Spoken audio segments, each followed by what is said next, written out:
Singil sa kuryente sa mga lugar na sakop kan Casureco 1, Casureco 2, asin 4, nagbaba ngunyan na Oktubre. Mantang nagahalat paman kan magiging pagbabago sa power rate gikan sa pigkukuanan kan supply nin kuryente an Casureco 3. Ang detalye kaini sa report ni Jessica Calino.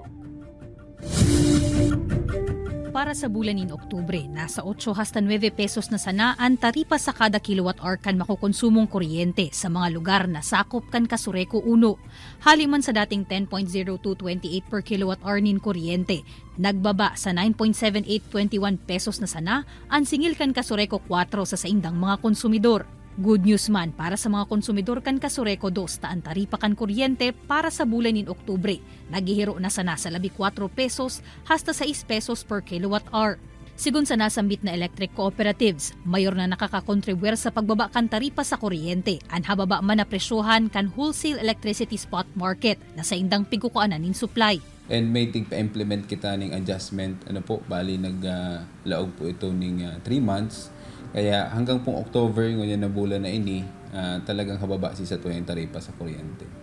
And nagkaigwa pa po kita ning bagong power suppliers, power supplier ining PISAM, na kung saan may additional kitang 10 megawatts na hababa po si presyo kang kuryente na pinapabakal po. Alagad paglaog kan bulan ni Nobyembre, dapat naman subuot mag-andam ang mga konsumidor kan Casureco 2 sa posibleng paglangkaw liwat kan taripa. Day man inimalangkaw sa 10 pesos, alagad bako naman siring kabarato kan 4 hasta 6 pesos.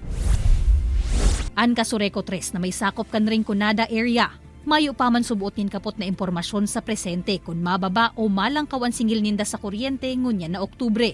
Sana subuot magbaba man ang taripa sigun kay Gladys. Urog na tadain ninda maiibitaran ang paggamit nin aircon sa maghapon na operasyon kan butika. Ng mga bulong po na mukay puanin aircon na temperature. Pag mainit po kaya, may possibility hindi na po magana di na mag-epekto si mga bulong, si mga gatas na pigbibenta po na mo. Sigun sa manhamiento kan Casureco 3, en kasong magmahal o magbarato man ang taripa, sentimo sana ang magiging pagbabago digdi.